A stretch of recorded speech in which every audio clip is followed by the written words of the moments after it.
If what I mentioned to you before is true, and it is, positive thinking is very important. We can see that. In the beginning there was the thought, and the thought was with God. Remember? Then the thought became word, and the word said, "Let there be." I mentioned that you may uplift or destroy your whole life with your 3% free will. But until you don't know that it really exists and works, and you don't know how the power of thinking exists and works, and that it really is energy, you tend to turn that power against yourself 99% of the time. Let me shed light on another point of view from the aspect of physics. Have you heard that nothing comes from nothing? Have you heard that? You learned that in physics lessons. You were told for something to be energy is needed. Do you remember? Energy. I'm asking you, for a thought to appear, is energy needed too or not? You have to find out a picture and keep it in your mind. Isn't that so? Imagine for a thought to emerge and be, energy is needed. In addition, you start to attract the same type of energy since you have been thinking a lot about a certain situation. Then you start to talk about it. Do you also need energy for speaking? Yes, you do. So you invested a huge amount of energy into a certain thought, feeling, okay?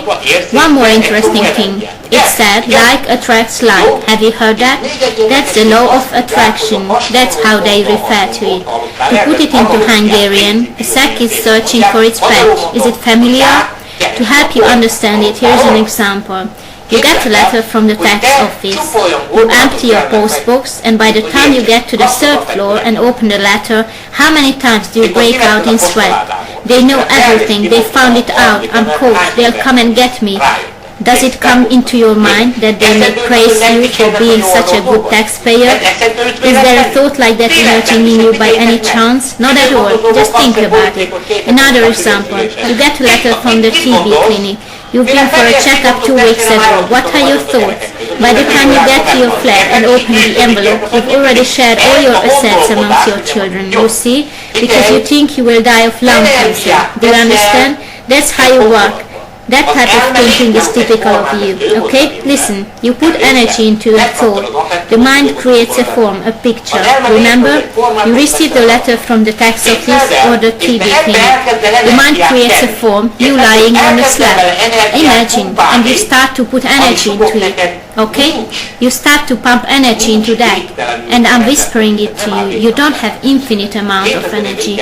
2,000 years ago, one of our friends visited the planet. His name was Jesus, the son of a carpenter.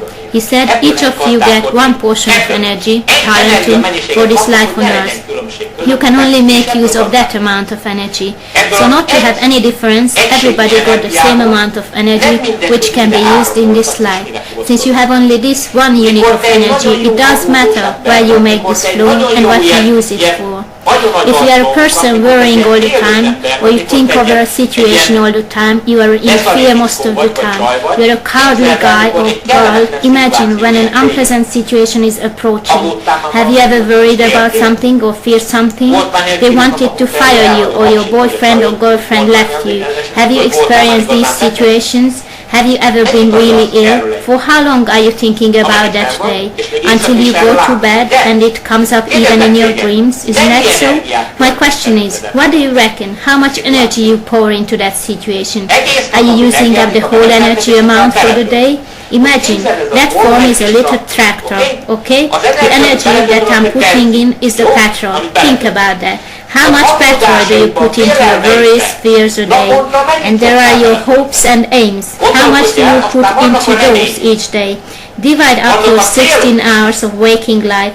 How many minutes do you spend on things like worrying, being afraid, hopelessness, fears? And what about thoughts like, I can do it, I know, I have no doubt about it, I'm cool, I'm a king, it turns out well, I know, I'm healthy, I will live 120 years. How often do you think about this? Do you still dare to dream?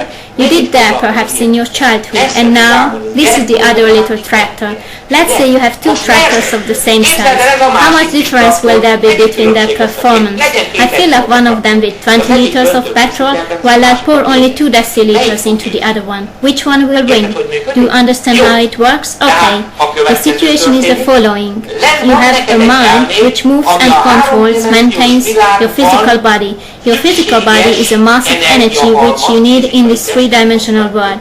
Your mind makes it function so that you don't have to worry about it, okay? Your fate is downloaded into your subconscious, which I mentioned earlier, and your karma will take you there, or to the person where you have to be. It takes you there due to a desire or repulsion or attraction. You will fall in love with her, him, you will choose a certain workplace. It will take you where you have to be. If one would be aware of these attractions, repulsions, then he could simply leave his karma through and wouldn't cause any trouble. But we can't pay attention to that. We call it intuition. Have you heard about that? How many times has it occurred to you shouldn't do this or that, and how often have you done it in spite of that intuition? Lots of times. And after a week, a month, 10 years, you felt that you shouldn't have married this nagger, didn't you? The intuition was there, my friend, but you don't listen to it, since the rational mind criticizes the intuition, yes? The intuition comes from a higher level of consciousness, remember? From the karma of fate, from the original program. And there is a lower level of consciousness, the mind, which criticizes the intuition. We were taught that only something that you can bump your head into or you can kick your toenail into, like the staircase is real, but everything else is unreal. Does everybody teach that to you? Yes. When somebody gets to the point and he can't recognize intuition, and have you noticed, the mind questions every situation. For example, why did it happen? Why with you? And why did it happen that way? The mind questions everything. You have a million ideas and you usually choose the worst. Or you don't even listen to your thoughts, but you go and see the fortune teller or your clever woman neighbor who is even more under the bum of a frog than you. But in spite of that, she always has a few good bits of advice for you. Isn't that true? So we start to collect information and we reach the point where we let other people's decisions or ideas instead of ours get us into a situation in our lives, right? Okay. We were talking about positive and negative thinking.